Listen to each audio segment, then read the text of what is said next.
श्रीगुरुभ्यो नमः। श्री परमगुरुभ्यो नमः। श्रीमदानंदतीर्थ भगवत्पादाचार्य गुरुभ्यो नमः। हरि ओम। जयति हरिरचिन्त्यः सर्वदेवैकवन्द्यः परमगुरुरभीष्टावाप्तिदः सज्जनानां निखिलगुणगणार्णो नित्यनिर्मुक्तदोषः सरस्वतनयनोऽसौ श्रीपतिर्मानदो नः। सत्याभिज्ञकराब्जोत्तान् पञ्चाशद्वर्षपूजकान् सत्यप्रमोदतीर्थार्यान् नौमिन्यायसुधारतां शास्त्रेषु पारदृश्वानं शास्त्रज्ञेषु च वत्सलं दीनभक्तोद्धारकरं सत्यात्मानं गुरुं भजे। विद्यापीठविधातारं विद्यावारिधिचन्दिरं विद्यार्थिवत्सलं वन्दे महामहिमसद्गुरुं यैरहं शुकवत् सम्यक् शिक्षितोऽस्मि कृपालुभिः तान् वन्दे ज्ञानपञ्चास्यान् धेनुपाचार्यसेवकान् आपादमौलिपर्यन्तं गुरूणामाकृतिं स्मरेत् तेन विघ्नाः प्रणश्यन्ति सिद्ध्यन्ति च मनोरथाः। श्रीगुरुभ्यो नमः। हरिः ओम्। ब्रह्मरुद्रादिवन्द्यं त्वां भजे वेङ्कटनायकं निवारयस्वानिष्टानि साधयेष्टानि माधव। श्रियः कान्ताय कल्याणनिधये निधयेऽर्चिनां श्रीवेङ्कटनिवासाय श्रीनिवासाय मङ्गलम्। कल्याणाद्भुतगात्राय कामितार्थप्रदायिने श्रीमद्वेङ्कटनाथाय श्रीनिवासाय ते नमः। वेङ्कटाद्रिसमं स्थानं ब्रह्माण्डे नास्ति किञ्चन वेङ्कटेशसमो देवो न भूतो न भविष्यति एतेन सत्यवाक्येन सर्वार्थान् साधयाम्यहम्। हरिः ओम्। स्वस्तिस्तु अशेषसतां सन्मङ्गलानि सन्तु श्लोकैकश्रवणपठनमात्रेण वक्तृश्च तथा श्रोतॄणां निखिलकलिकल्मषोदनोदनपटुतरे भविष्योत्तरपुराणान्तर्गते वेङ्कटेशमाहात्म्ये अद्य कथाप्रारम्भे सति किञ्चित् पूर्वकथानुवादः। हरिः ओम्। हरिः ओम्। हरिः ओम्। శతానందుల వారు జనక మహారాజుల వారికి వెంకటాచల మహాత్మ్యం యొక్క మహాత్మ్యాన్ని వివరిస్తూ ఉన్నారు. స్వామి లక్ష్మీదేవితో ప్రేమ కలహాన్ని చేసుకొని లక్ష్మీదేవి కొల్లాపురంకు వెళ్ళిపోయినది. తర్వాత ఆ లక్ష్మీదేవి లేనటువంటి ఆ వైకుంఠాన్ని స్వామి త్యాగం చేసి తాను ఆ శేషదేవుడే సాక్షాత్తుగా పర్వతాకారంలో ఉన్నటువంటి ఆ వెంకటాచల పర్వతానికి స్వామి సాక్షాత్తుగా అక్కడ వచ్చారు అని చెప్పి ఇంత ఈ కథను శతానందుల వారు జనక మహారాజుల వారికి చెప్పి ఇక ముందు కథను చెప్తూ ఉన్నారు.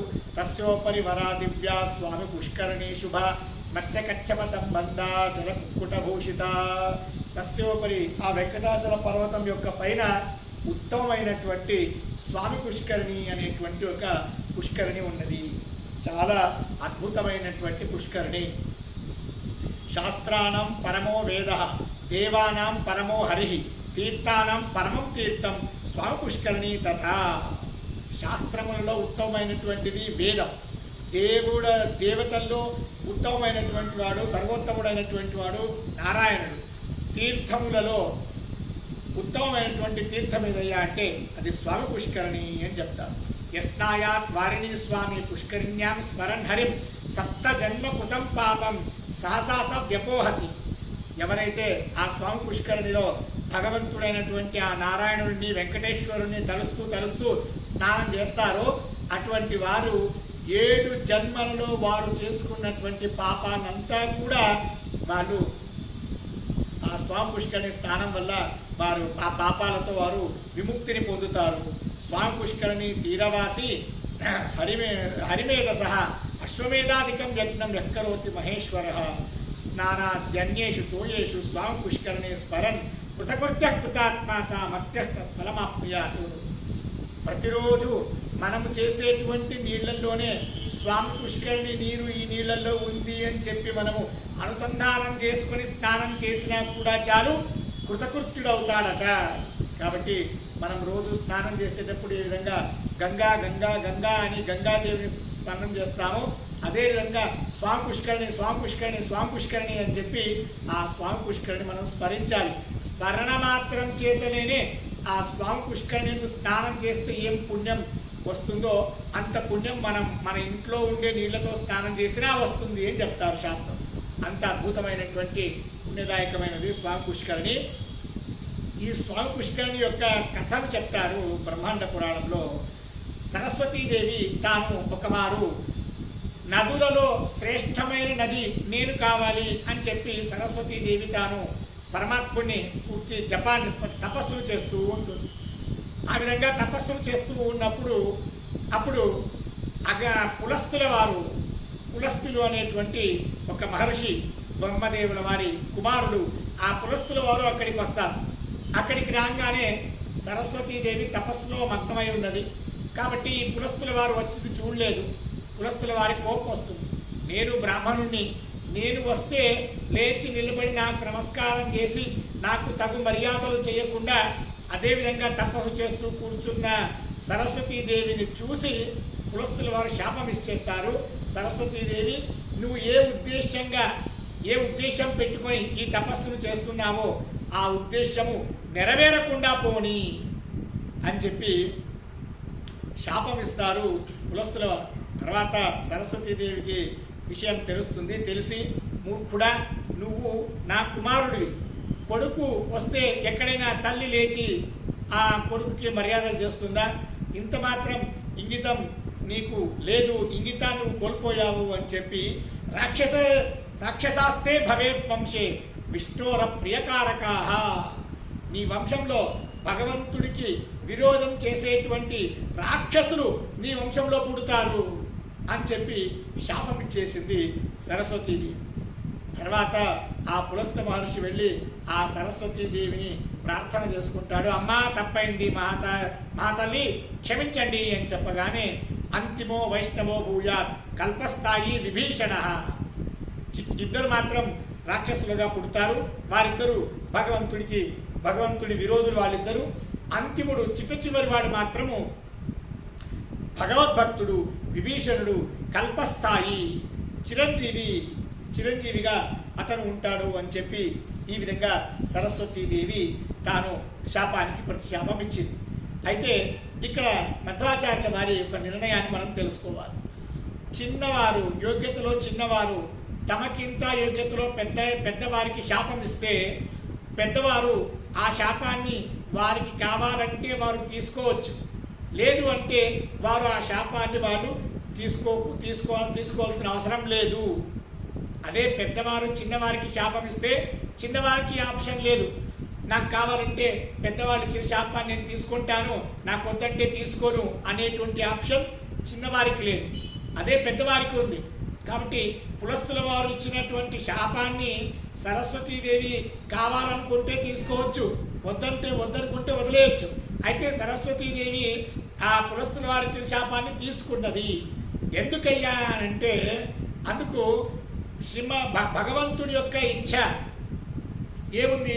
సకల నదులలో గంగా నది శ్రేష్టమైన నదిగా భగవంతుడు ఇచ్చపడ్డాడు. కాబట్టి ఆ భగవంతుడి యొక్క ఇష్టానికి విరుద్ధంగా వెళ్ళడం సరస్వతీదేవికి ఇష్టం లేదు. భగవంతుడికి విరుద్ధంగా వెళ్ళడం కాదు, భగవంతుడు ఏం ఆలోచిస్తున్నాడో, భగవంతుడు దేని ఇష్టపడుతున్నారో ఆ ఇష్టానికి కూడా విరుద్ధంగా వెళ్ళరు సరస్వతీదేవి. అందుకని భగవంతుడు ఇష్టపడ్డాడు గంగా నదిని నదులలో శ్రేష్టమైన నదిగా చేయాలి అని చెప్పి. కాబట్టి నేను ఇప్పుడు ఈ పులస్తుల వారు ఇచ్చినటువంటి శాపాన్ని నేను తీసుకుంటాను, భగవంతుడి విరుద్ధంగా నేను వెళ్ళను అని చెప్పి ఆ శాపాన్ని సరస్వతీదేవి తీసుకుంటుంది. తర్వాత ఆ తపస్సుని ముందు చేస్తూ ఉన్నప్పుడు భగవంతుడు ప్రత్యక్షమవుతాడు.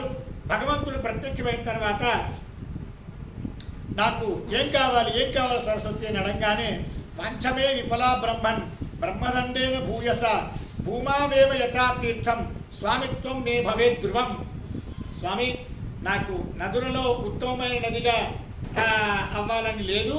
అయితే భూమిలో ఏదైతే పుష్కరిణులు ఉన్నాయో ఆ పుష్కరిణులలో ఉత్తమమైన పుష్కరిణి నేనే కావాలి ఆ పుష్కరుణుల యొక్క స్వామిని అంటే అభిమాని దేవతను నేనవ్వాలి అని చెప్పి సరస్వతీదేవి కోరగానే భగవంతుడు అనుగ్రహించాడు.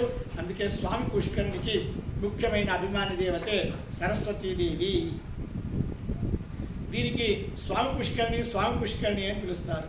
ఎందుకు స్వామి పుష్కరిణి అని పిలుస్తారు అని అంటే, వెంకటాచల సంభూతే నా స్వామి పుష్కరిణి ఎందుకు పిలుస్తారు అంటే, మనం ఈ పుష్కరిణిలో స్నానం చేస్తే ఏ ఒక ఆశను ఏ ఒక ఉద్దేశాన్ని పెట్టుకొని మనము ఈ పుష్కరిణిలో స్నానం చేస్తామో ఆ ఉద్దేశాన్ని భగవంతుడు తీరుస్తాడు. మనకు ఆ ఉద్దేశంలో మనకు స్వామిత్వాన్ని కలిగిస్తాడు. అందుకే ఈ పుష్కరిణికి స్వామి పుష్కరిణి అని పేరు పెడతారు అని ఈ పేరు వచ్చింది అని చెప్పి మనకు బ్రహ్మాండ పురాణం చెబుతూ ఉన్నది. ధనుర్మాసి సితే పక్షే ద్వాదశ్యాం అరుణోదయే కాంక్షిత దేవతా సర్వే మజ్జనం తజ్జలేషువే.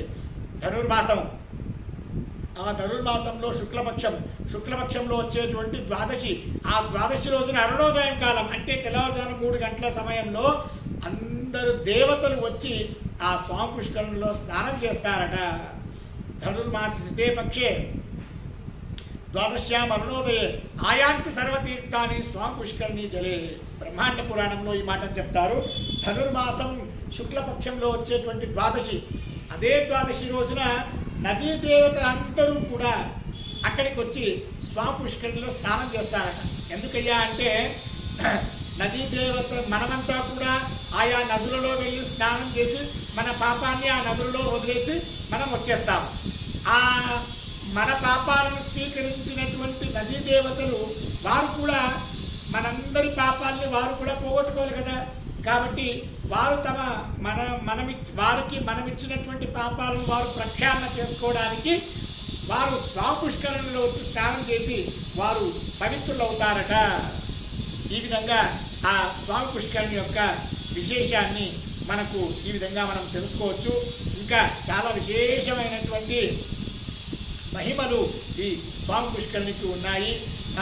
భాగవతంలో ఒక చిన్న కథ వస్తుంది.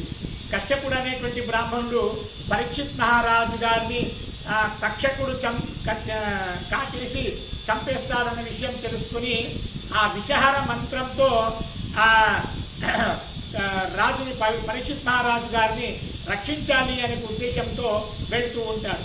మార్గమధ్యంలో తక్షకుడు కనిపిస్తాడు.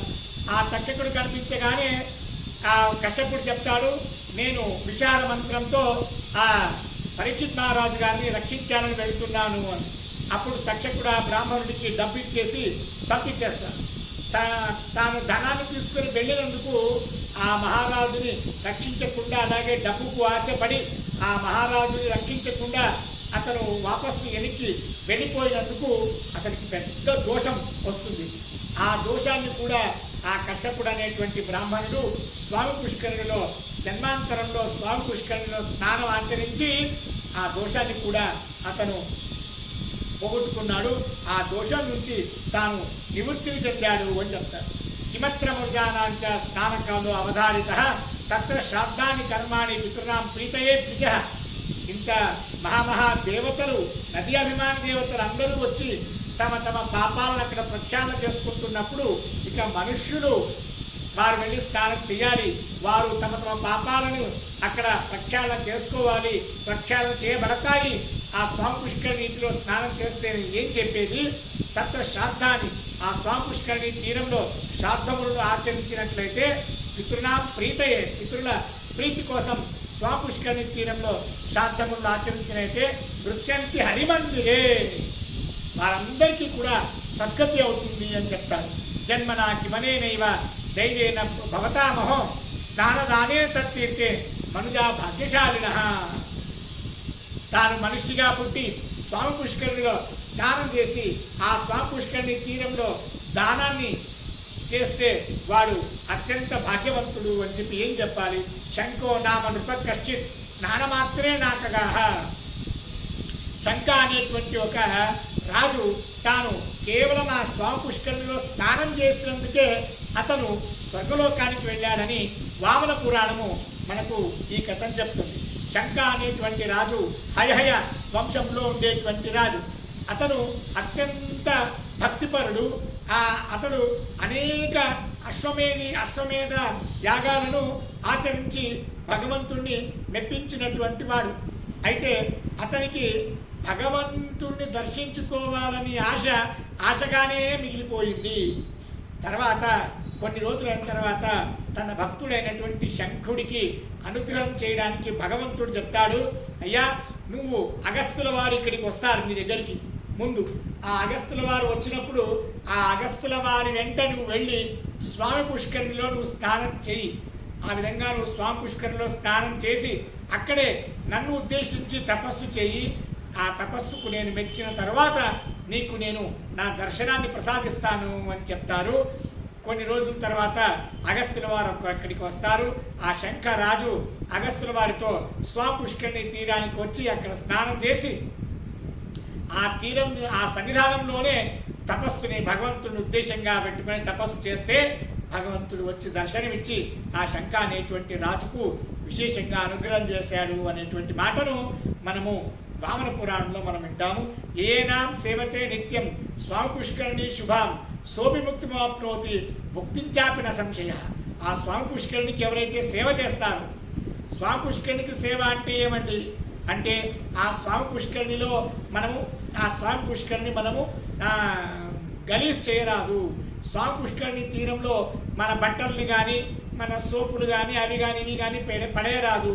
ఆ విధంగా ఎవరన్నా పెట్టినా కూడా వాటిని తీసి మనం పక్కన పడేసి ఆ స్వామి పుష్కరిణిని శుద్ధంగా ఉండేటట్టు చేస్తే అతనికి భక్తి దాంతోపాటు ముక్తి కూడా కలుగుతుంది. ఇందులో ఏ విధమైనటువంటి సందేహం లేదు అని చెప్తారు. ఈ విధంగా అనేక పురాణాలలో ఆ స్వామి పుష్కరిణి యొక్క మహాత్మ్యాన్ని మనం తెలుసుకుంటాము. అదేవిధంగా బ్రహ్మాండ పురాణంలో ఒక మాట చెప్తారు. అదే మాట భవిష్యోత్తర పురాణం కూడా చెబుతున్నది. పురా నారాయణో నామ బ్రహ్మణో అంగిరసో సుతః స్వామి పుష్కరిణి తీర్థ మహిమ్న స్నానజేనహి వరం లబ్ధ్వా హరిం దృష్ట్వా జగామ హరిమందిరం. అంగిరసుడు అనేటువంటి ఒక బ్రాహ్మణుడి కుమారుడు నారాయణుడు అనేటువంటి వాడు. ఆ నారాయణుడికి భగవంతుడి దర్శనం కావాలి అని అయితే ఆ స్వామి పుష్కరిణి తీరానికి వచ్చి స్వామి పుష్కరిణి యందు స్నానాన్ని ఆచరించి అక్కడ ఆ భగవంతుడి యొక్క దర్శనం పొందాడట. ఆ భగవంతుడి దర్శనాన్ని పొందినందుకు ఆ పర్వతానికి నారాయణగిరి అని ఆ బ్రాహ్మణుడి పేరుతో ఆ పర్వతం ప్రసిద్ధిగాంచింది అని చెప్పి మనకు బ్రహ్మాండ పురాణం చెబుతూ ఉన్నది. రామోపి తత్ర స్నానేన నీతాం సీతామవాపహ. రాముడు కూడా ఆ స్వామి పుష్కరంలో స్నానం చేసి తాను పోగొట్టుకున్నటువంటి తన సీతాదేవిని తాను తిరిగి పొందగలిగాడు అని చెప్తారు.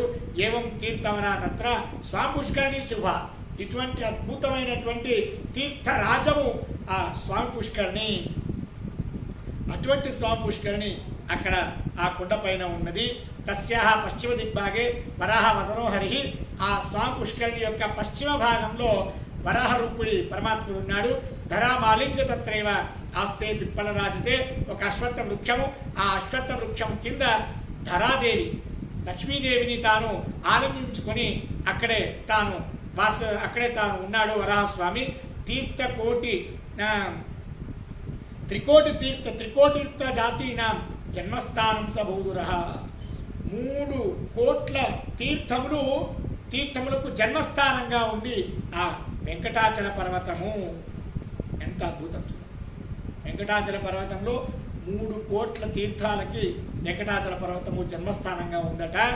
ఏనం గిరివరం ప్రాప్య భగవాన్ వెంకటాచలం వైకుంఠాదధికం మత్వా విచారయిత సతః. ఈ విధమైనటువంటి అద్భుతమైన ఆ స్వామి పుష్కరిణి ఉండేటువంటి ఆ కొండపైకి స్వామి తాను వైకుంఠం నుంచి అక్కడికి వచ్చాడు. వచ్చి వైకుంఠాదధికం మత్వా, వైకుంఠం కన్నా ఉత్తమమైనది అని చెప్పి ఈ విధంగా తెలుసుకుని తాను ఎక్కడ ఉండాలి అని ఇక్కడ ఆ పర్వతం పైన తాను సంచారం చేస్తూ ఉన్నాడు. నప్రాపకించిన స్థానం గుహనార్థం రమాపతి యుక్తం విచార్యమానేటు స్వామి పుష్కరిణి తటే. ఎక్కడ కూడా స్వామి తాను నివసించడానికి ఏ విధమైనటువంటి సరి అయినటువంటి స్థలం దొరకలేదు. ఈ విధంగా వెతుకుతూ వస్తూ ఉన్నప్పుడు అక్కడే స్వామి పుష్కరిణిని చూశాడట సాక్షాత్ నారాయణుడు. ఆ స్వామి పుష్కరిణిని చూసి ఆ స్వామి పుష్కరిణి తీరంలోనే దక్షిణే ఆ స్వామి పుష్కరిణికి దక్షిణ దిగ్భాగంలో విమలం దివ్యం బంధీకం దృష్టవాన్ ముద చిత్రిణీ వృక్షమూలస్థం భగవాన్ జగదీశ్వర. ఆ స్వామి పుష్కరిణికి దక్షిణ భాగంలో ఒక వల్మీకం అంటే పుట్ట, ఆ పుట్టను చూశాడు. ఆ పుట్ట పైన చింతకాయల చెట్టు ఉండింది. చింతకాయల చెట్టుతో చింత చెట్టుతో కూడినటువంటి ఆ వల్మీకాన్ని చూసి, ఓ ఈ వల్మీకం అయితే నాకు ఆవాస స్థానానికి ఇది చాలా యోగ్యమైనటువంటిది అని చెప్పి చాలా సంతోషపడ్డాడు. భగవాన్ హరిని జగదీశ్వర. భగవాన్ అనే శబ్దాన్ని ఇక్కడ పురాణం మనకు ఉపయోగిస్తున్నది. భగవాన్ అనే శబ్దాన్ని మనము ఎందుకు ఉపయోగించింది అనే దాన్ని శివదాచార్యులు చెప్తారు. ఇప్పుడు నారాయణుడు పుట్టలో ఉండాలి అని అనుకున్నాడు. పుట్టలో ఉండాలి అంటే ఆ పుట్ట యొక్క ద్వారం ఎంత ఉంటుందండి? మన ఇంటికి ఉన్నట్టుగా పెద్ద ద్వారం ఉంటుందా? పుట్టకేమన్నా ఉండదు. పుట్టకు చిన్న ద్వారం ఉంటుంది. ఆ చిన్న ద్వారంలో భగవంతుడు తాను ఎలా దూరాడు? భగవంతుడు ఆ చిన్న ద్వారం గుండా భగవంతుడు ఆ పుట్ట లోపలికి ఎలా వెళ్ళాడు అనేటువంటి ప్రశ్న మనందరికీ కూడా వస్తుంది. అందుకే పురాణము ఆ భగవంతుడికి భగవాన్ అనేటువంటి విశేషణతో ఆ భగవంతుడిని ఇక్కడ కొண்டாడుతుంది. భగవాన్ అంటే అనిమాది అష్టైశ్వర్య సిద్ధి కలిగినటువంటి వాడికి భగవాన్ అని పిలుస్తారట. అంటే అనిమాది అష్టైశ్వర్యాలు అంటే మీకందరికీ కూడా తెలిసిందే.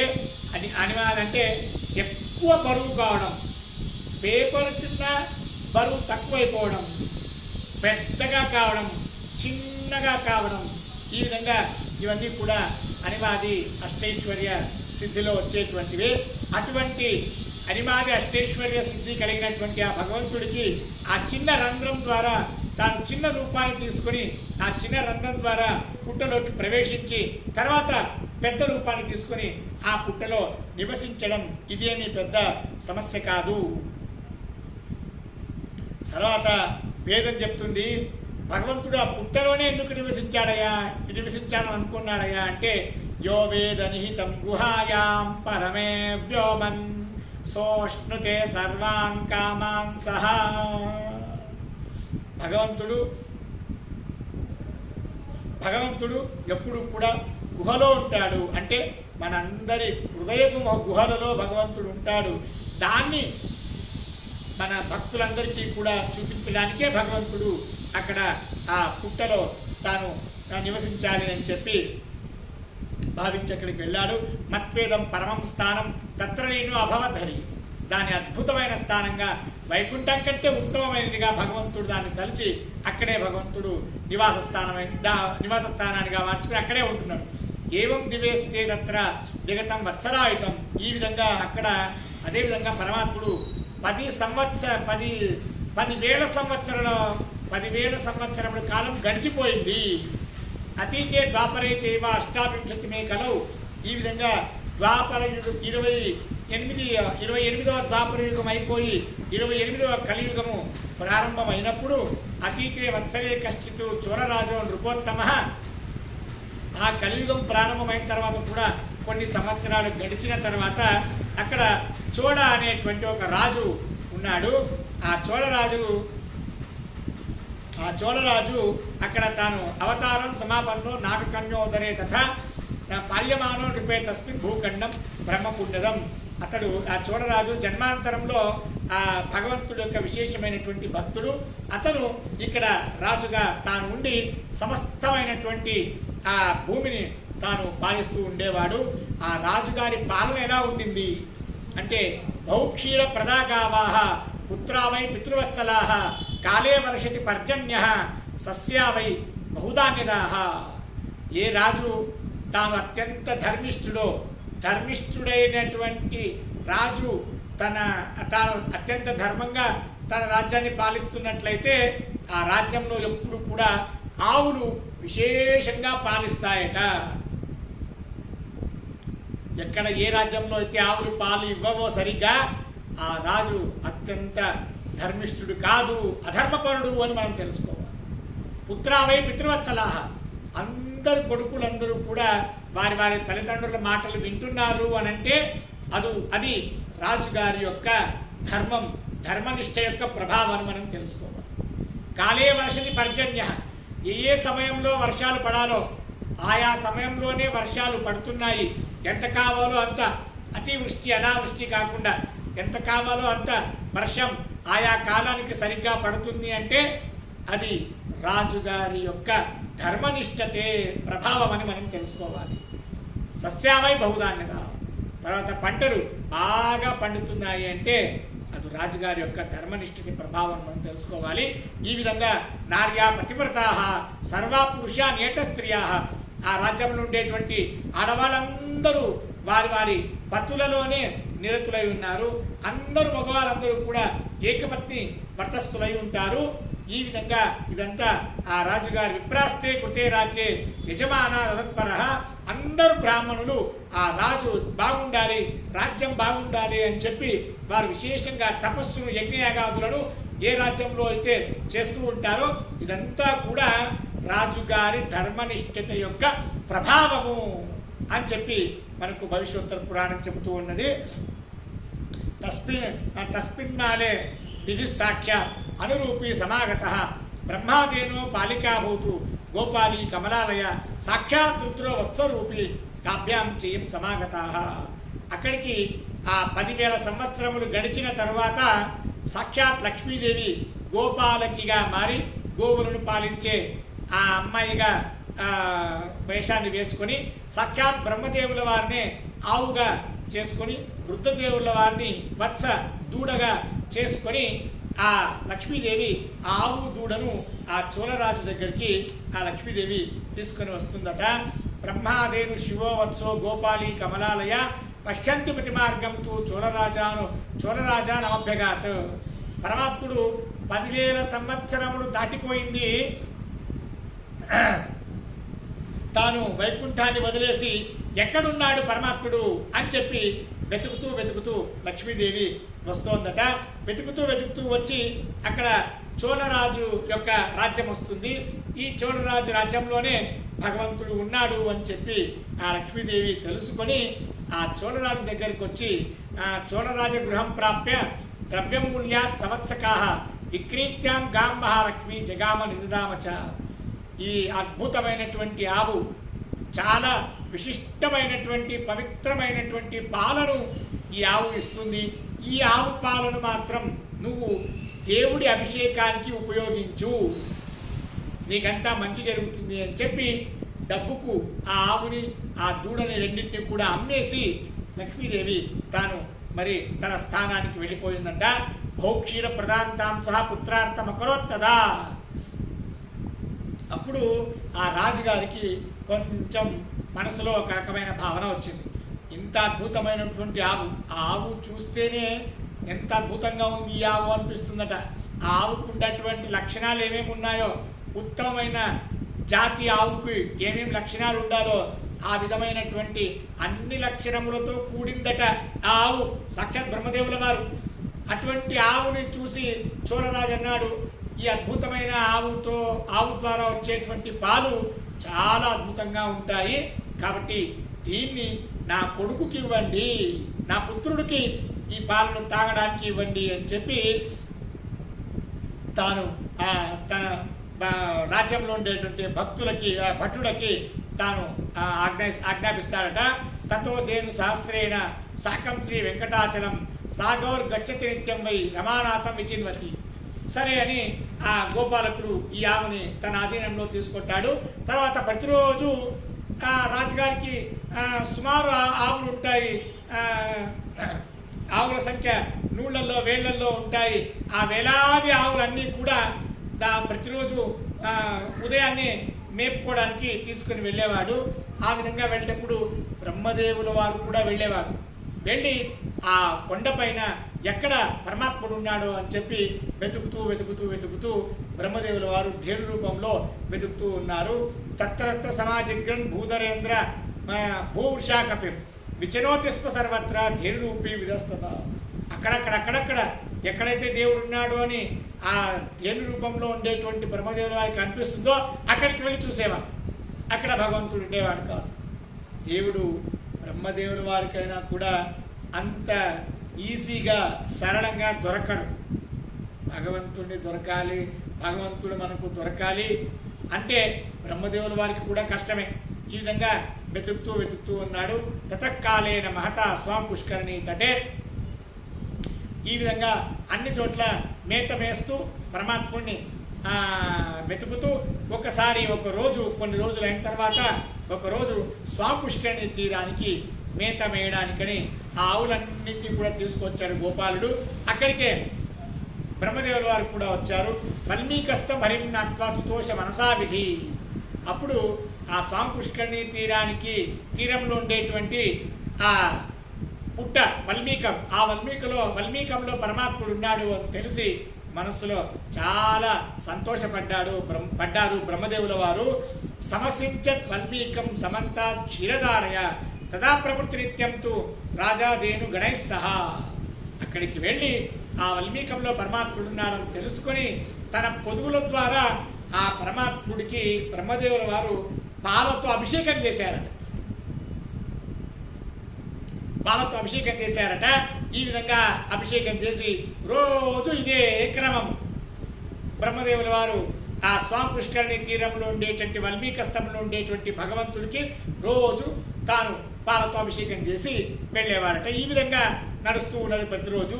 తత్ర గత్వాతి భక్తేవ వల్మీకే క్షీరసేచనం జగన్నాథస్య ప్రీత్యర్థం ధేనురూపీ పితామహ. భగవంతుడి అనుగ్రహాన్ని పొందాలి, భగవంతుడి ప్రీతిని సంపాదించాలి అనే దానికై ప్రతిరోజు భగవంతుడు బ్రహ్మదేవుల వారు భగవంతుడికి క్షీరాభిషేకాన్ని చేసేవారట.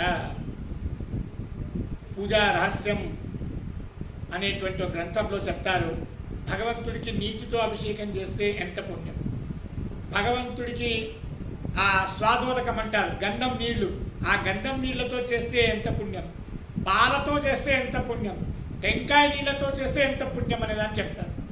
ఉత్త నీటితో అభిషేకం చేస్తే కొంచెమే పుణ్యమట, గంధోదకంతో అభిషేకం చేస్తే ద్విగుణమైన పుణ్యం వస్తుంది, పాలతో అభిషేకం చేస్తే ద్విగుణమైన పుణ్యం, టెంకాయ నీళ్లతో కొబ్బరి నీళ్లతో అభిషేకం చేస్తే ఆ పుణ్యానికి సమమైనటువంటి పుణ్యమే లేదట. అంత పుణ్యం భగవంతుడికి పాలతో అభిషేకం చేస్తే. అందుకనే బ్రహ్మదేవుల వారు ప్రతిరోజు ఇక్కడ పాలతో భగవంతుడికి విశేషంగా అభిషేకాన్ని చేసేవారు. కరోత్ స్వతం గేహే నైవ క్షీరం దదాతి సహా. తనలో ఉండేటువంటి పాలన్నింటినీ కూడా బ్రహ్మదేవుల వారు ఇక్కడ భగవంతుడికి అభిషేకం చేసేసేవారు. కాబట్టి ఆ ఇంట్లో రాజుగారి ఇంట్లో ఒక్క చుక్క పాలు కూడా ఇచ్చేవారు కాదట. ఏవం కాలే గతే తస్మిన్ చోళరాజ స్వయం ధేనుపాలం సమాహూయ ఇదం వచనం అబ్రవీత్. కొన్ని రోజులైంది ఆ రాజుగారి భార్య కూడా అన్ని చోట్ల పరిశీలిస్తూ ఉంటుంది. ఏ ఆవు ఎంత పాలిస్తున్నది, ఏ ఆవు ఎన్ని లీటర్ల పాలు ఇచ్చింది అని గమనిస్తూ ఈ కొత్త ఆవు ఒక్క చుక్క కూడా పాలివ్వడం లేదు అనేటువంటి విషయాన్ని ఆ రాజుగారి భార్య తెలుసుకున్నదట. తెలుసుకొని ఆ గోపాలకుడిని పిలిచిందట. ఆ గోపాలకుడిని పిలిచి త్వం కిం భుక్తే అథవా వత్సో భుక్తేవ వదభో ఋతం ఇది రాజ్ఞేవ పుషిత్వ గోపాలో భయవిఫల. ఆ రాజుగారి భార్య ఆ వాడిని పిలిచి చెప్పిందట, ఈ ఆవు చాలా అద్భుతమైనటువంటి ఆవు అని చెప్పి రాజుగారు నాకు చెప్పారు. ఈ ఆవు ద్వారా వచ్చే పాలను మన పుత్రుడికి కుమారుడికి తాగిపించు అని చెప్పారు. అయితే ఈ ఆవు నుంచి పాలు ఒక్క చుక్క పాలను కూడా నువ్వు నాకు తెచ్చి ఇవ్వడం లేదు, నిజం చెప్పు, నువ్వు తాగుతున్నావా లేకుంటే ఆ దూడ మొత్తం పాలన్నింటినీ కూడా తాగేస్తున్నదా అని చెప్పి ఆ రాజుగారి భార్య అడగగానే భయవిఫల, భయంతో గడగడ వణుకొచ్చేసింది ఆ గోపాలుడికి. గోపాలుడు చెప్తాడట, నజానేహం నదత్కర్మ నమయా పిబతే పయ స్వయం పిబతి వా దేను వత్సో వేతి న విద్మహే. అమ్మా మహారాణి, నేను ఈ యొక్క ఆవు యొక్క పాలను ఒక్క చుక్క నేను ఇంతవరకు తాగలేదు.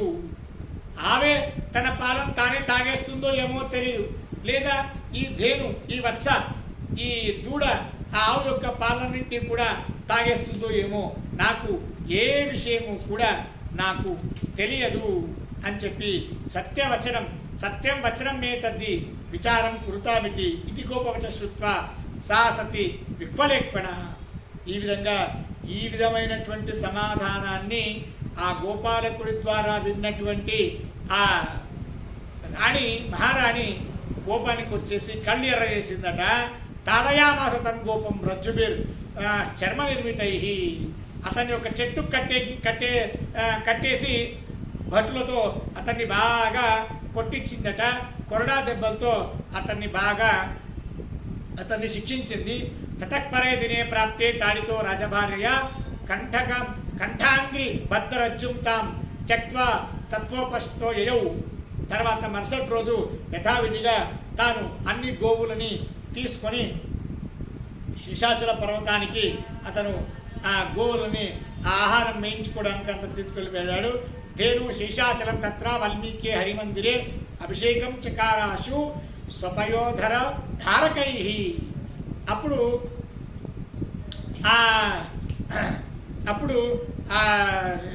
ఆ ధేను ఎక్కడ వెళుతుంది అనే దాన్ని కనుక్కోవాలి అని చెప్పి ఆ ధేనుకు ఒక మెడలో ఒక గంటను కట్టారట. ధేనుపాలుడు. ఆ గంట శబ్దం ఎక్కడ ఎందుకంటూ 1000 ఆవులు ఉన్నాయి. ఆ 1000 ఆవుల్లో ఈ ఆవు ఎక్కడ వెళుతుందో గుర్తించడం చాలా కష్టం. అందుకని గంటను తన ఆ ఆవు యొక్క మెడలో కట్టి ఆ గంట శబ్దం ద్వారా ఈ ఆవు ఎక్కడికి వెళుతుంది అనే దాన్ని గుర్తించాడట. చూస్తే ఆవు స్వామి పుష్కరిణి తీరంలో ఉండేటువంటి ఆ వల్మీకం లోపల తన పొదుగు ద్వారా ఎవరు పొదుగును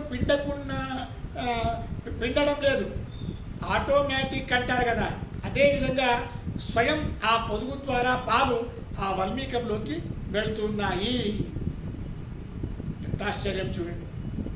అటువంటి ఆశ్చర్యమైనటువంటి దృశ్యాన్ని చూసి తాం దృష్ట్వా ధేనుపః కోపాతు కుటారం హస్తమాత్రకం ఉద్ధృత్య తరసాగాం చ వదోద్యోగం సమాచరే. ఓహో, ఇదే నీ పని, ఇక్కడంతా పాలిచ్చేస్తున్నావు, అందుకే రాజ్యంలో ఒక్క చుక్క పాలను కూడా ఇవ్వడం లేదు. దీన్ని చూసి మహారాణి నన్ను బాగా శిక్షించింది, దీనికి నాకు ఈ విధంగా శిక్ష పడ్డానికి నువ్వు కారణం అని చెప్పి అతను పెద్దదైనటువంటి ఒక కుఠారాన్ని తీసుకొని ఆ ఆవుని కొట్టాలి అని చెప్పి తాను ముందుకొచ్చాడు.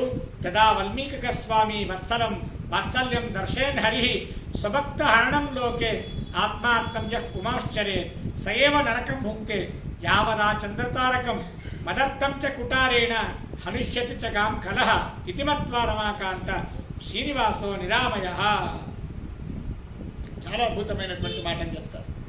వల్మీకంలో ఉండేటువంటి ఆ సాక్షాత్ స్వామి వాత్సల్యం దర్శయన్నర్హి, తన భక్తులపైన వాత్సల్యాన్ని చూపిస్తాడు భగవంతుడు.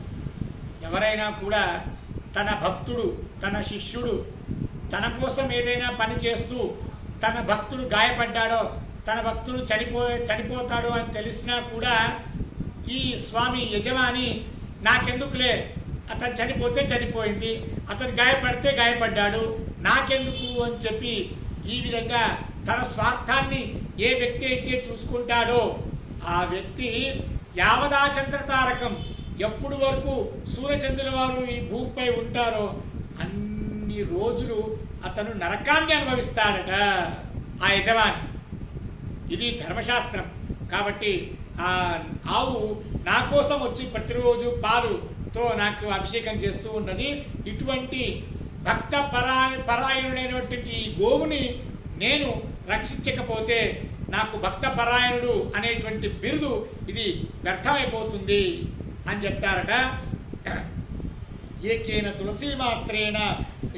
తులసీమాత్ర దళేనాపి నరోత్తమ పూజయేత్ భక్తిభావేన తాం రక్షామితి మత్పణః ఇతి విచార్య గోవింద తత్ప్రహారం ప్రగుష్య చ. చాలా అద్భుతమైనటువంటి పత్రం పుష్పం ఫలం తోయం యోమే భక్త్యా ప్రయచ్చతి అని చెప్తాడు.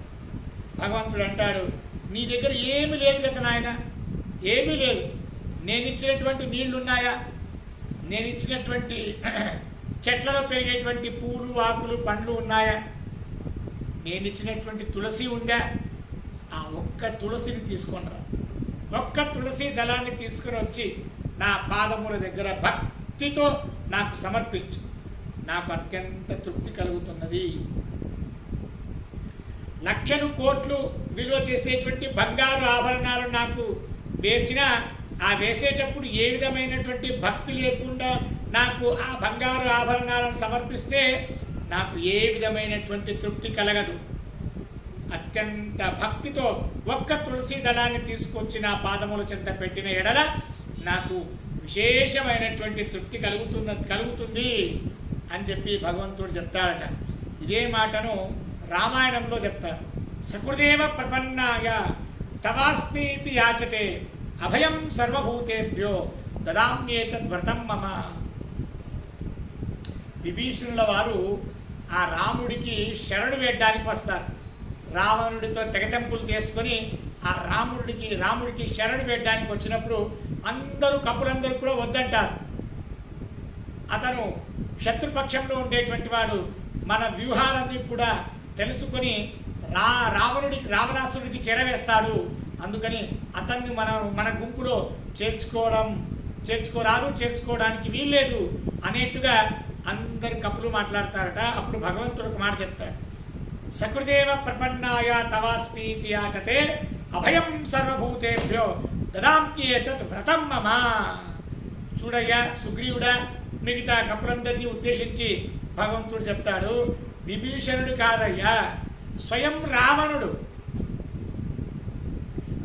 రావణుడు వచ్చి నన్ను శరణు కోరితే అవశ్యంగా రావణుడికే నేను శరణు ఇస్తాను, అనుగ్రహం చేస్తాను. ఇక విభీషణుడు వచ్చి శరణు వేడితే అతనికి అనుగ్రహం చెయ్యరని ఏం చెప్పాలి? నా వ్రతం ఇది.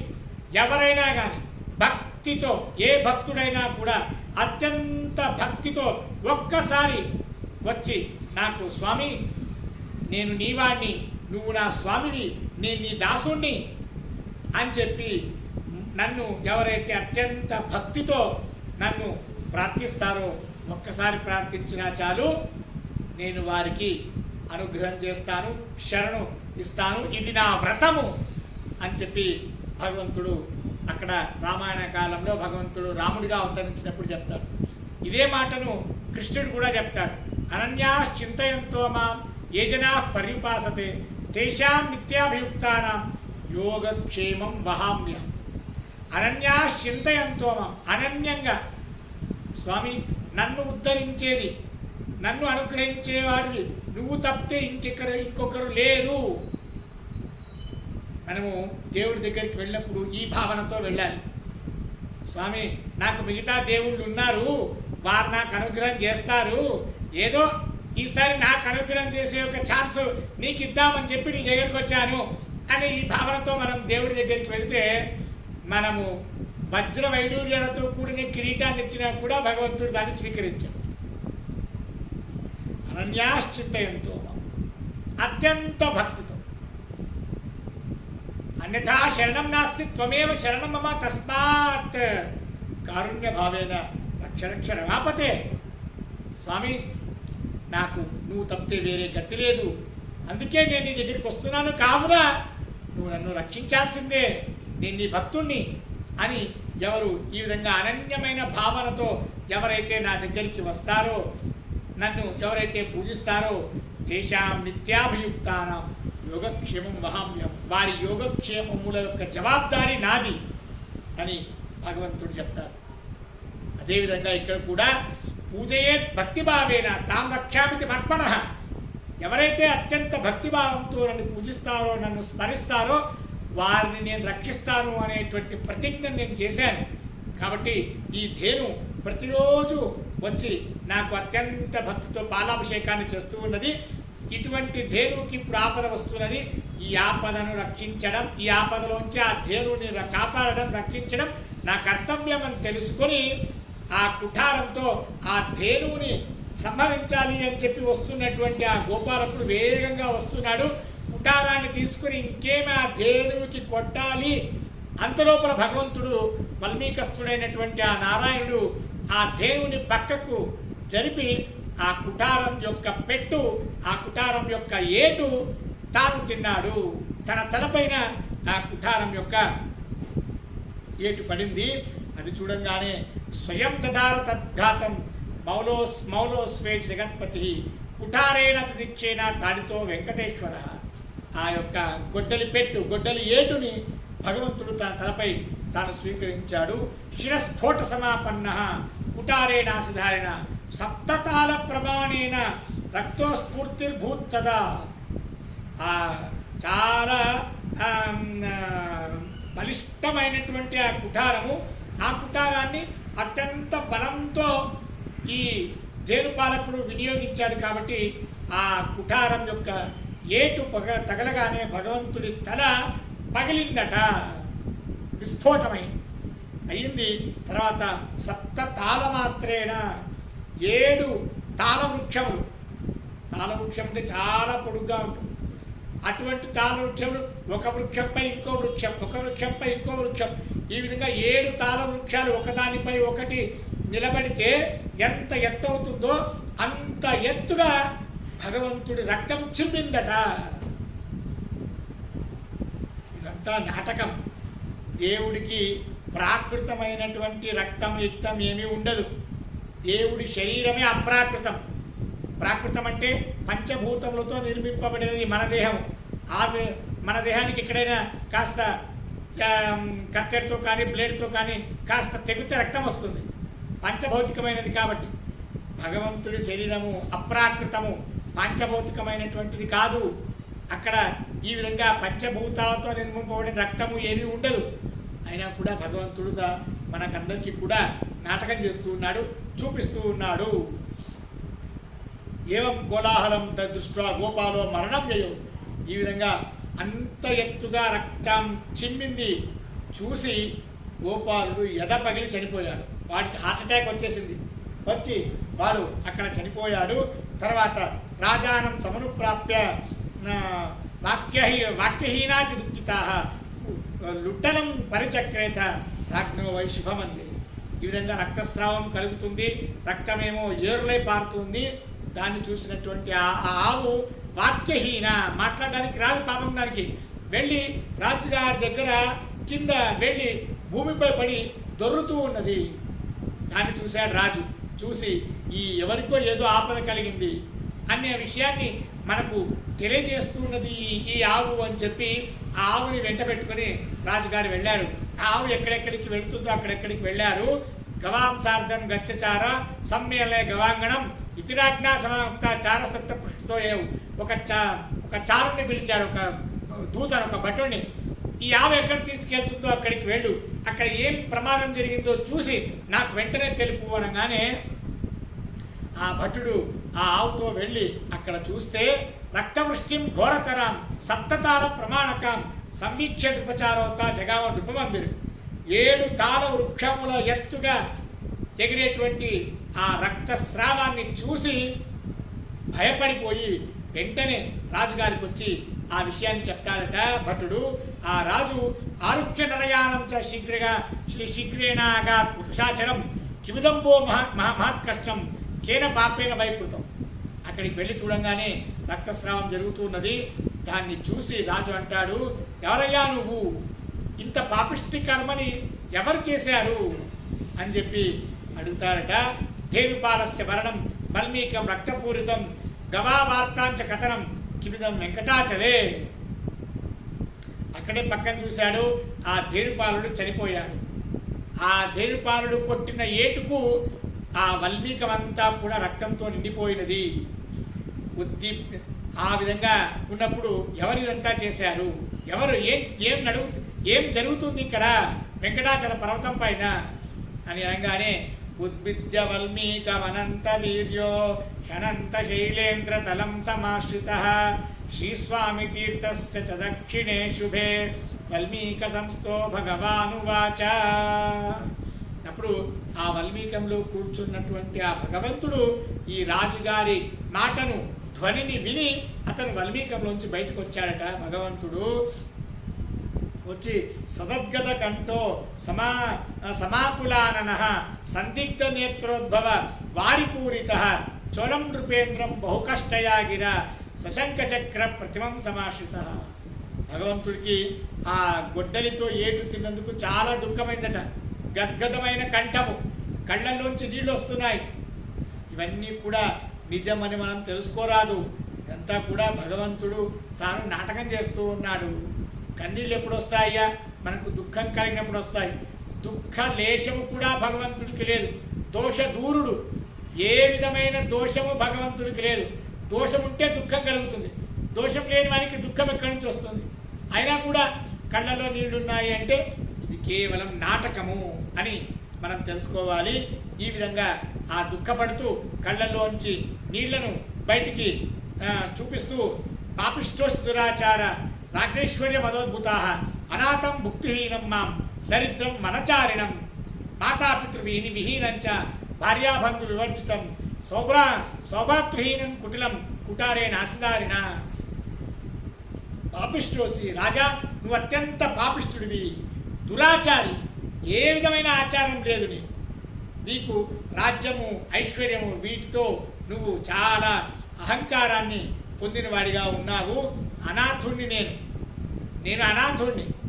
తర్వాత భుక్తిహీనం, నాకు భోజనం పెట్టేవారు ఎవరు లేరు. దరిద్రుణ్ణి, వనచారిణం, వనంలో తిరుగుతూ ఉన్నాను నేను. మాతాపితృ విహీనం, తల్లిదండ్రులు లేరు, భార్యాబంధువులు లేరు, అన్నతమ్ములు లేరు. అటువంటి నా పైన ఈ గొడ్డలితో నా పైన ప్రహారం చేయిస్తావా అని చెప్పి భగవంతుడు ఆ రాజుతో మాట్లాడుతున్నారు. రాజుగారికి ఆపశాపాలు పెడుతూ ఉన్నాడు. ఇక్కడ భగవంతుడు తన్ను తాను కొన్ని శబ్దములతో తన్ను తాను సంబోధించుకున్నాడు. ఆ శబ్దములకు సరి అయిన అర్థాన్ని మనం తెలుసుకోవాలి. అనాథం అంటాడు. అనాథం అనే శబ్దానికి మనము ఏమని అర్థం చేసుకుంటాము? ఎవరు లేనివాడు అని అర్థం చేసుకుంటాం. భగవంతుడు ఎవరు లేనివాడా? ఆ విధంగా అర్థం చేసుకోరాదు. అనాథం అంటే నాథః నాథః అనాథః అంటే భగవంతుడికి ఎవరు నాథుడు లేరు. అంటే దేవుడే సర్వోత్తముడు, దేవుడికి నా పెద్దవారు ఎవరూ లేరు. అందుకనే దేవుడు అనాథుడు, నాథుడు లేనివాడు అనాథుడు అని మనం ఇక్కడ అర్థం చేసుకోవాలి. భగవంతుడి కింద పెద్దవాడు ఎవరున్నారయ్యా? భగవంతుడికి సమానమైన వారే ఎవరు లేరని శాస్త్రం చెబుతున్నది. ఇక భగవంతుడి కింద ఉత్తమమైన వాడు, భగవంతుడి కింద పెద్దవాడు ఎవరుంటాడు? ఎవ్వరూ లేరు. ఆ అర్థంతో భగవంతుడు ఇక్కడ అనాథుడు అనేటువంటి శబ్దాన్ని తనకు తాను ప్రయోగించుకుంటున్నాడు. తర్వాత దరిద్రం అని అంటారు. నేను దరిద్రుణ్ణి అనే శబ్దానికి శ్రీమదాచార్యుల వారు సకల శబ్ద వాచ్యత్వాన్ని బ్రహ్మసూత్ర భాష్యములలో భగవంతుడికి ప్రతిపాదించారు. అక్కడికే ఈ మాటలన్నీ కూడా. దరిద్రం అనే శబ్దానికి దర్యాం ద్రవతీతి దరిద్ర. దర్యాం ద్రవతి అంటే దరి అంటే గుహ అని అర్థం. హృదయ గుహంలో నేను వాసిస్తాను, ఆవాసంగా ఉంటాను. వెనక వచ్చింది కదా అదే మాటని ఇక్కడ చెప్తూ ఉన్నాను. అందరి హృదయ గుహములలో నేను ఉంటాను కాబట్టి నన్ను దరిద్ర అని చెప్పి పిలుస్తారు. మాతాపితృ విహీనోహం వనచారిణం.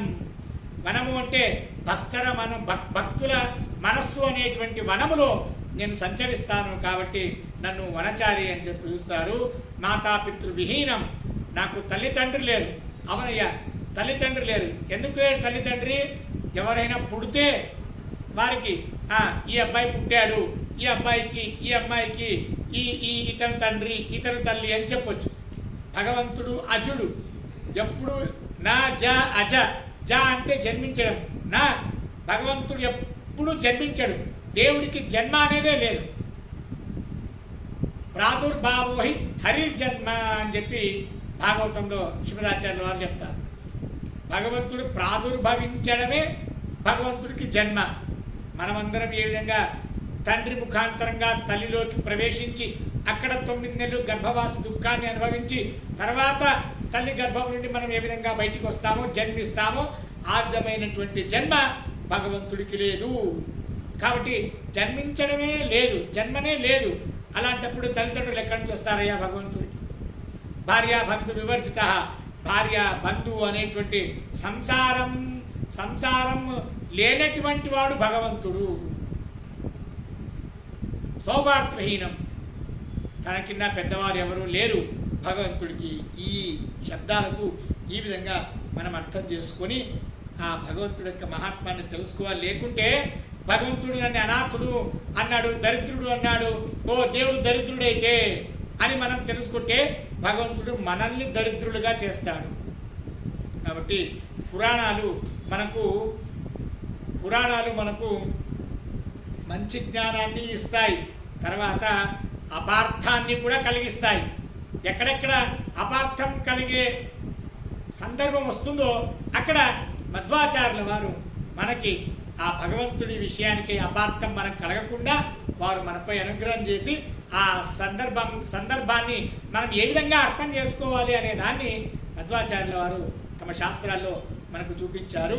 ఈ విధంగా భగవంతుడు తను తాను అనుకొని తాడితోహం నృపశ్రేష్ఠ తద్దుఃఖ మతలం హ్యబోతు శిరోభిన్నం తేనుపేన దయాహీనైన దుర్మతే, నీ నీ నీ నీ నీ భటుడు నీ తేనుపాలకుడు నన్ను ఈ విధంగా గొడ్డలతో కొట్టి నా తల పగలగొట్టాడు, అందుకని నీకే ఇది శాపము అంటాడు.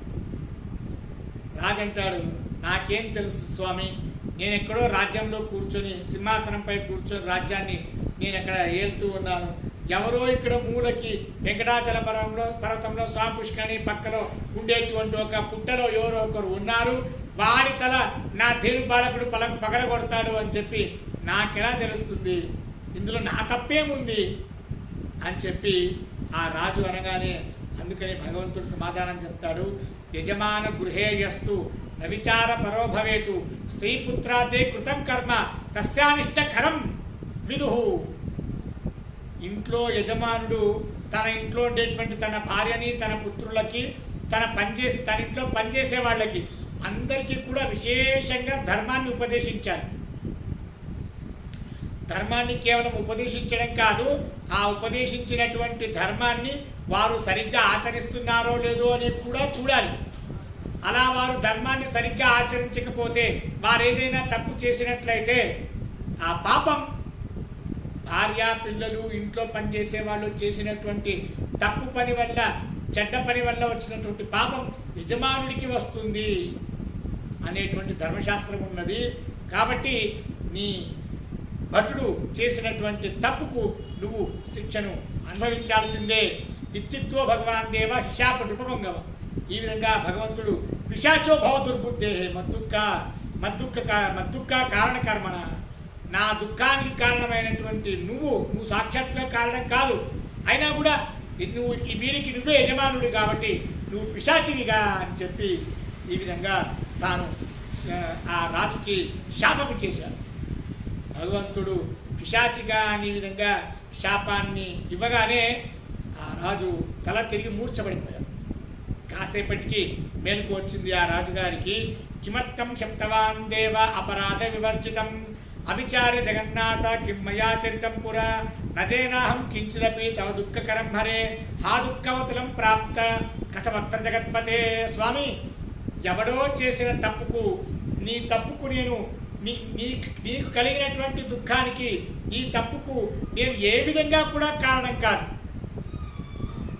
అటువంటి నాకు నువ్వు ఈ విధంగా శాపం ఇచ్చావు, నాకు చాలా దుఃఖం కలుగుతున్నది అని ఈ విధంగా ఆ రాజు మళ్ళీ భగవంతుడికి ప్రార్థన చేసుకోగానే అప్పుడు భగవంతుడు అంటాడట, పాపిష్టోహం దురాచార అవిచార్య నరోత్తమ అజ్ఞానానే దుఃఖేన వృథా శాపోమయర్పిత. అయ్యయ్యో, అవును కదప్పా రాజు, ఇందులో నీ తప్పేముంది, ఇందులో నీ తప్పేమీ లేదు, ఇందులో నీ తప్పేమీ లేదు, ఇందులో నీ తప్పేమీ లేదు. నీ భటుడు చేసినటువంటి ఈ తప్పుకి నేను పాపిష్ఠుణ్ణి, దురాచారిని, ఏ విధమైనటువంటి ఆలోచన లేనివాడిని, నీకు నేను వ్యర్థంగా నీకు శాపం ఇచ్చేశాను, ఇదంతా నా అజ్ఞానం అని అంటాడట భగవంతుడు. భగవంతుడు తాను నాటకం చేస్తున్నాడు, నాకు అజ్ఞానం ఉన్నది ఏంటి భగవంతుడు చూపించుకుంటున్నాడు. ఓ, మనం కూడా శ్రీనివాసుడికి అజ్ఞానం ఉన్నది, తెలియక తాను శాపం ఇచ్చాడు అని మనం తెలుసుకున్నట్లయితే మనకు భగవంతుడు అజ్ఞానాన్ని ఇస్తాడు. కాబట్టి అజ్ఞానం అని భగవంతుడు కేవలం సర్వజ్ఞుడు పరమాత్ముడు, అతనికి ఎక్కడ అజ్ఞానం, ఏం అజ్ఞానం లేదు. అయినా తాను ఊరికే చూపిస్తున్నాడు, నాటకం చేస్తూ ఉన్నాడు. అజ్ఞానంతో నాకు ఆ కుఠారంతో ఏటు తగిలింది, దానికి చాలా దుఃఖమైంది, ఎవరు ఎదురుగా లేరు, నువ్వు ఎదురుగా ఉన్నావు, కోపగించుకొని నేను నీకు శాపం ఇచ్చాను. మత్స్యంతో నాటుతూ భూయానికి వేద విధో విధు, శాపం అయితే ఇచ్చేశాను. అయితే నేను ఇచ్చినటువంటి శాపము ఇది ఎప్పుడు కూడా అబద్ధం కాదు. ఇది నేను ఇచ్చిన శాపం నీకు తగులుతుంది, నువ్వు పిశాచివి కావాల్సిందే అని చెప్పి వేదాలన్నీ కూడా చెప్తూ ఉన్నాయి. భక్తవాత్సల్య దోషేణ దుఃఖితోషి భుషణృప, నా భక్తుడైనటువంటి ఆ ఆవుని చంపడానికి వచ్చినందుకు నేను ఆ గొడ్డలి ఏటుని నేను తిని నాకు దుఃఖమయ్యి నువ్వు ఎదురుగా కనిపించినందుకు నీకు నేను శాపమిచ్చాను. యావత్ కలియుగం తిష్టేత తావత్ దుఃఖో భవ ప్రభో, కలియుగం ఎంతవరకు ఉంటుందో అంతవరకు నువ్వు పిశాచిగానే ఉండి దుఃఖాన్ని అనుభవించాలి. ఉభౌ దుఃఖ సమాపన్నో సత్సంకల్ప దోషత, ఇద్దరు కూడా దుఃఖాన్ని అనుభవిస్తూ ఉన్నాము అని భగవంతుడు అంటారు. ఇద్దరు ఎలా దుఃఖాన్ని అనుభవిస్తున్నారు అనే దాన్ని మనము కాస్త చూసుకున్నట్లయితే చాలా అద్భుతమైనటువంటి మాటను మనం ఇక్కడ తెలుసుకోవచ్చు. శాపం ఇచ్చింది భగవంతుడు, శాపం తీసుకున్నది చూడరాదు. శాపం తీసుకున్న వాడికి దుఃఖమే కానీ శాపం ఇచ్చిన వాడికి ఏం దుఃఖమయ్యా? మరి ఇక్కడ శ్రీనివాసుడు ఉభౌ దుఃఖ సమాపన్నం, ఇద్దరు కూడా దుఃఖాన్ని అనుభవిస్తున్నాము అని ఎలా అంటాడు, ఎలా అన్నారు అనగానే దానికి ఈ యొక్క ఉభౌ దుఃఖ సమాపన్నం అనేటువంటి ఆ భగవంతుడి మాటకు మనము సరిగా అర్థం చేసుకోవాలి. దేవీ భాగవతంలో మనకు ఒక కథం చెప్తారు. దేవీ భాగవతంలో మనకు ఒక కథం చెప్తారు. భృగు ఋషుల వారికి పులోమ మరి ఖ్యాతి అనేటువంటి ఇద్దరు భార్యలు ఉండేవారు. అందులో పులోమ అనేటువంటి ఆమె, నేను ఈ శరీరంతోనే, మనకి వేరే వేరే స్థలాలకు వెళ్ళాలంటే ఆయా డ్రెస్ కోడ్ ఉంటుంది. ఆ డ్రెస్ కోడ్తో మనం వెళ్తేనే వారిని ఎక్కడికి రాణిస్తారు, లేకుంటే రానివారు. అదేవిధంగా వేరే లోకాలకి వెళ్ళాలంటే ఈ శరీరం కోడ్ ఉంటుంది. అటువంటి శరీరం తీసుకుంటేనే మనం ఆయా లోకాలకి, స్వర్గాది లోకాలకి వెళ్ళవచ్చు. ఈ పాంచభౌతికమైన శరీరంతో మనం స్వర్గాది లోకాలకి వెళ్ళలేము. అయితే ఈ పులోమ అనే ఆమెకు అదొక రకమైన హఠము, నేను ఇదే శరీరంతోనే స్వర్గానికి వెళ్ళాలి, భృగు ఋషుల వారు నన్ను స్వర్గానికి పంపించండి అని చెప్పి తన భర్తను వేడుకుంది. సరే, భార్య అడిగింది కదా అని చెప్పి భృగు ఋషుల వారు తమ తపప్రభావంచే పులోమ అనేటువంటి తన భార్యను ఇదే శరీరంతో స్వర్గానికి పంపించడానికి తమ తపప్రభావంతో వారు పంపిస్తారు. ఈ విధంగా ఇదే శరీరంతో వెళ్తున్నప్పుడు పైన ఉపేంద్రుడు ఉన్నాడు. ఆ ఉపేంద్రుడికి ఇంద్రాది దేవతలు వెళ్ళి శరణు వేడుతారు. స్వామి, కింద భృగు ఋషుల వారు తమ తపస్సు యొక్క ప్రభావంతో తమ భార్యను పాంచభౌతికమైన శరీరంతోనే స్వర్గలోకానికి పంపిస్తున్నారు. ఆ శరీరంతో స్వర్గలోకానికి రావడానికి కుదరదు, మీరు మమ్మల్ని అందరినీ కూడా అనుగ్రహించాలి అని చెప్పి ఉపేంద్రుడు, సాక్షాత్ నారాయణుడే ఉపేంద్రుడిగా అవతరించాడు. అప్పుడు ఆ ఉపేంద్రుడు ఆ భగవంతుడి, ఆ దేవతల యొక్క శరణాగతిని విని తన సుదర్శన చక్రం తీసుకొని ఆ పులోమ యొక్క శిరస్సును కత్తిరించేస్తాడు. ఆ పులోమ శరీరం అక్కడే పడి చనిపోతుంది. ఈ విషయం భృగు ఋషులకు తెలుస్తుంది. ఆ భృగు ఋషులకు తెలిసి తన పత్ని యొక్క వియోగంతో చాలా దుఃఖపడతారు భృగు ఋషుల వారు. దుఃఖపడి ఆ భృగు ఋషుల వారు శాపం ఇస్తారు భగవంతుడికి, నేను ఏ విధంగా పత్ని వియోగంతో దుఃఖపడుతున్నానో అదేవిధంగా నువ్వు కూడా పత్ని వియోగంతో దుఃఖాన్ని అనుభవించు అని చెప్పి శాపం ఇస్తారట భృగు ఋషుల వారు. శాపం ఇచ్చిన తర్వాత భృగు ఋషుల వారు ఆలోచిస్తారు, నా ఈ శాపం వ్యర్థం కాకూడదు. ఎందుకంటే నేను మొదలే చెప్పాను, చిన్నవారు పెద్దవారికి శాపం ఇస్తే పెద్దవారు ఆ శాపాన్ని వారికి కావాలనుకుంటే వారు తీసుకోవచ్చు, లేదా అంటే ఆ శాపాన్ని వారు తీసుకోకుండా వదిలివేయచ్చు అన్నటువంటి నియమం ఉన్నందువల్ల భృగు ఋషుల వారు ఆలోచించారు, నేనైతే శాపం ఇచ్చాను భగవంతుడికి, దేవుడికి నా శాపం ఎక్కడ తగులుతుంది? అయినా కూడా భగవంతుడు ఆ శాపాన్ని అతను స్వీకరించేట్లుగా చేయాలి అని చెప్పి భగవంతుని గురించి తపస్సు చేశారంట 1000 సంవత్సరాల కాలం పాటు భృగు ఋషుల వారు.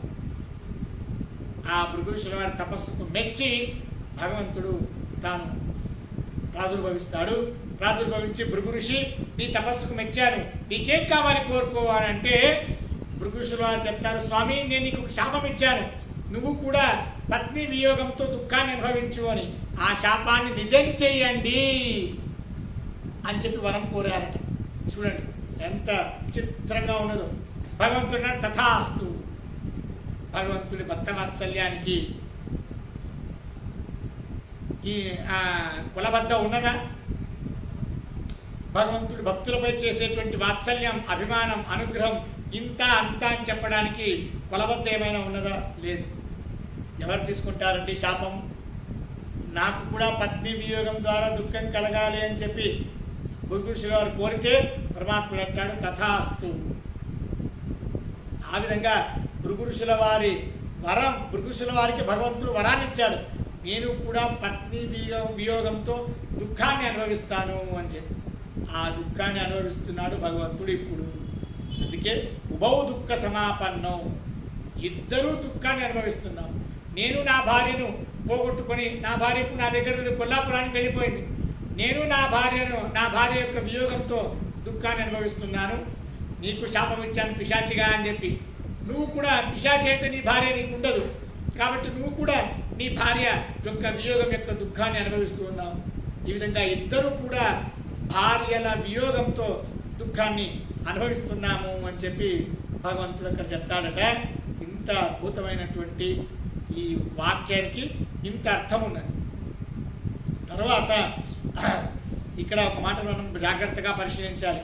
లక్ష్మీదేవి ఇప్పుడు నా చెంత లేదు, కొల్లాపురానికి వెళ్ళిపోయింది అంటే లక్ష్మీదేవికి భగవంతుడికి వియోగం వచ్చింది అని మనం సర్వదా చింతన చేయరాదు. ఎప్పుడు కూడా లక్ష్మీదేవి భగవంతుడి హృదయంలో లక్ష్మీదేవి ఉండే ఉంటుంది. అందుకే భగవంతుడికి శ్రీవత్సుడు అని పిలుస్తారు. కాబట్టి ఇదంతా కూడా నాటకం అంటే. తర్వాత భవిష్యతి నృపశ్రేష్ఠ ఆకాశ ఇది నామవాన్ సోపి దాస్యతి మే కన్యాం నామ్నా పద్మావతి శుభ. అయితే నాకు అనుగ్రహం లేదా స్వామి అని ఆ చోళరాజు ప్రార్థన చేసుకోగానే ముందు ఆకాశరాజు అనేటువంటి పేరుతో ఒక రాజు పుడతారు. ఆ రాజుకి సాక్షాత్ లక్ష్మీదేవి రమ పద్మావతి అనే పేరుతో పుడుతుంది. కన్యా ఆ పద్మావతి అనే అమ్మాయిని నేను నాకిచ్చి పెళ్లి చేస్తాను. పెళ్లి చేసేటప్పుడు కన్యాదానం చేసేటప్పుడు వరదక్షిణ రూపంగా కిరీటం శతభారంతో రత్నవజ్ర సమాకులం, రత్నవజ్రములతో కూడినటువంటి 100 భారం కలిగినటువంటి కిరీటాన్ని నాకు ఇస్తాడు. శుక్రవారేతు సాయాన్నే కిరీటం ధారయామ్యహం. ఆ కిరీటాన్ని శుక్రవారం సాయంత్రం పూట నేను నా తలపై ధరిస్తాను. కిరీటధారిణే కాలే నేత్రే మే జలపూరితే. ఆ కిరీటాన్ని ఎప్పుడైతే నేను ధరిస్తానో అప్పుడు నా కళ్ళు ఇవి చెమ్మగిల్లుతాయి. అప్పుడు నా కళ్ళు చెమ్మగిలుతాయి. ఘటికాశిక మాత్రం 6 ఘటికలు మాత్రం నా కళ్ళు చెమ్మగిలుతాయి. అంత ఆ చిన్న సమయం మాత్రం నీకు సుఖం కలుగుతుంది. ఇది కాలావధికం కృత్వా రాజ్ఞ స్వస్య చ మాధవః సుఖస్య కాలం సంచూచ్య ససంసూచ్య స్థావతార ప్రయోజనం. ఈ విధంగా ఆ కలియుగం అయ్యేంత వరకు పిశాచిగా ఉండాల్సిందే. అయితే నీకు శుక్రవారం సాయంత్రం 6 ఘటికల కాలం, ఆ కొంచెం కాలం నీకు సుఖం కలుగుతుంది అని చెప్పి ఆ భగవంతుడు ఆ రాజుగారికి తన శాపం యొక్క విమోచనాన్ని చెప్పి మళ్ళీ భగవంతుడు అక్కడికి వెళ్ళిపోతాడు. ఇది సంభాష్య రాజానం తత్రాస్తే భగవాన్ హరి క్షాంతి సవాకాంక్షన్ వేదశాస్త్ర విశారదం. ఆ రాజు భగవంతుడు నమస్కారం చేసి వెళ్ళిపోతాడు. తర్వాత ఆ దెబ్బ తగిలి ఉంటుంది కదా, ఆ దెబ్బకు ఔషధాన్ని రాయాలి, దెబ్బకు ఔషధం చేసుకోవాలి, ఔషధాన్ని నేను అంటించుకోవాలి అని చెప్పి అక్కడికి ఇక్కడ సంచారం చేస్తూ ఉంటాడు భగవంతుడు. ఇక్కడ మనం ఒక విషయాన్ని తెలుసుకోవాలి. కిరీటాన్ని ధరిస్తే ఆ 6 గంటల కాలం భగవంతుడి కళ్ళు చెమ్మగిలుతాయి అన్నారు. ఎందుకు అంటే భగవంతుడు అన్నాడు ఆ కిరీటం శతభారంగా ఉంటుంది. శతభారం అంటే ఏంటి, భారం అంటే ఏంటి, బా ఇది శతభారంగా ఉంది అని మనము ఏదైనా వస్తువుని ఎత్తాలి అంటే శతభారంగా ఉంది అని వ్యవహారం చేస్తూ ఉంటాం. భారము అంటే ఏంటి, దానికి శాస్త్రం చెబుతున్నది భారం అంటే 20 తులాలు. ఒక్క భారం అంటే 20 తులాలకు ఒక భారం అని పిలుస్తారు. అట్లా 100 భారాలు అంటే 200 తులాలు. 200 తులాలు అంటే 100 ఒక భారం అంటే 20 తులాలు. అలా 100 భారాలు అంటే ఎన్ని తులాలు, 2000 తులాలు. 2000 తులాలు అంటే కేజీ ప్రకారం ఎంత అయింది, 200 కేజీలు. ఎందుకంటే 1000 తులాలు చేరితే 1 కేజీ, 500 తులాలు అంటే అర్ధ కేజీ, 1000 తులాలు చేరితే 1 కేజీ. ఆ విధంగా లెక్కేసుకుంటే మనకు 200 కేజీల భారం అవుతుంది ఆ కిరీటము. 200 కేజీల భారంగా ఉండేటువంటి ఆ కిరీటాన్ని భగవంతుడు శుక్రవారం సాయంకాలం ధారణ చేస్తే ఆ 6 గంటల కాలం, చిన్న కాలం, ఆ కాలం భగవంతుడికి చెమ్మగిలుతుందట. ఈ విధంగా ఆ రాజుకు తాను చెప్పి ఆ ఔషధాన్ని ఏ విధంగా ఈ దెబ్బకు ఏ ఔషధాన్ని అంటించుకోవాలి అని చెప్పి అక్కడెక్కడ చూస్తూ ఉంటారు. గురుం సురపతినాచ సంస్మార జగదీశ్వర. అప్పుడు దేవగురు బృహస్పత్యాచార్యుల వారిని స్మరణిస్తాడు భగవంతుడు. అక్కడికి వచ్చి ఇదితేన సమాజ్ఞప్తో జీవో జీవతాంబర క్షీరం ఔదుంబరం దేవాదత కార్పసంగీతం సమ్మరిత్వ రమాకాంత క్షతోపరిధార్యతాం ఇత్యేవ గురుణాజ్ఞప్త తచ్చకారయథా సుఖం. ఆ బృహస్పత్యాచార్యుల వారు వచ్చారు. వచ్చి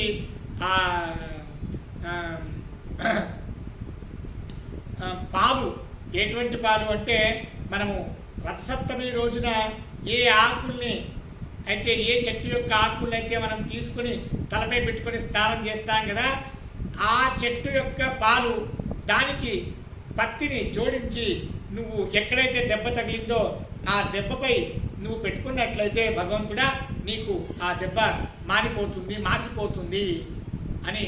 దేవుడికి ఏమీ దెబ్బలు లేవు, అయినా కూడా ఇదంతా కూడా కేవలం నాటకం.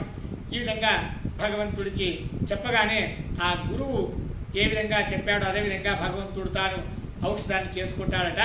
ఏవం పూర్వం రమానాథ దత్రాస్తే భగవాన్ హరి. అక్కడే ఆ వల్మీకంలో ఉంటూ తాను అంతా కూడా గుర్తు చేసుకుంటారు. మనం ఏ విధంగా ఆరోగ్యం బాలేని వాళ్ళం అవుతామో అప్పుడు వెనక మనం చేసినటువంటి పాపములను పుణ్యములను, వెనకటికి మనకెవరు ఉపకారం చేశారో వారందరినీ కూడా స్మరించుకుంటూ ఉంటాం. అదేవిధంగా మన తల్లిదండ్రులను మనం స్మరించుకుంటూ ఉంటాం. అదేవిధంగా ఇక్కడ కూడా కౌసల్య కీటగృహం చింతనే దశరథగ్రతి. ఈ కీటగృహం, ఈ పుట్ట సాక్షాత్ కౌసల్యాదేవి, ఈ చెట్టు దశరథుడు, గిరవో అనజ సాక్షాత్తు అయోధ్యాభూ ధరాధిప. ఈ కొండ సాక్షాత్ అయోధ్య సదృశ్యం లాంటిది అని చెప్పి రామావతారం తలుచుకున్నాడంట భగవంతుడు. వల్మీకో దేవకి సాక్షాత్, తర్వాత ఈ పుట్ట సాక్షాత్ దేవకి, ఈ చెట్టు వసుదేవుడు, బలభద్ర శేషశైలో మథురా వెంకటాచల. ఈ శేషశైలాచలము పర్వతము సాక్షాత్ బలభద్రుడు, ఈ వెంకటాచలమే మథురా పట్టణము. స్వామి పుష్కరిణియే, ఇక్కడుండే స్వామి పుష్కరిణి యమునా నది సదృశమైనది. యాదవాశ్చ మృగా సర్వే ఖగావై గోపికాదయ. ఇక్కడ ఉండేటువంటి మృగములన్నీ కూడా యాదవులు, ఇక్కడ ఉండేటువంటి పక్షులందరూ కూడా గోపికా స్త్రీలు అని చెప్పి ఏవం శ్రీకృష్ణ రూపేణ క్రీడతే వెంకటాచలే. ఈ విధంగా ఆ శ్రీకృష్ణ పరమాత్ముని యొక్క అవతారాన్ని కూడా తాను గుర్తు చేసుకున్నాడట. ఏవం వేదమయ సాక్షాత్ గిరీంద్ర పన్నగాచ అరాయికానే వికటే గిరిం గచ్చ సత్వనే. ఏవం వేదమయ సాక్షాత్ గిరీంద్ర పన్నగాచల స్వదేహచ్చాన్న వల్మికో వైకుంఠాదధికో క్షభయతు. సువర్ణముఖరి నామ నది సా విరజా నది. ఇక్కడే ఉండేటువంటి సువర్ణ నది అది సాక్షాత్ విరజా నది అని. వైకుంఠో వెంకటగిరి వాసుదేవో రమాపతి. ఈ వైకుంఠమే, వెంకటగిరియే వైకుంఠము. ఇక్కడుండేటువంటి నేనే సాక్షాత్తుగా వాసుదేవ నామక పరమాత్ముని, రమాపతిని.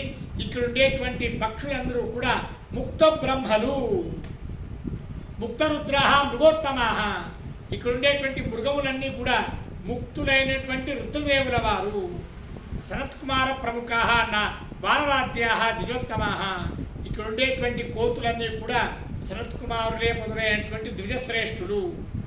మానుషం దేహమాసాద్య యః పుమాన్ వెంకటాచలం గంతుమిచ్చధర్మిష్ట తేన సర్వమనుతిష్ఠితం.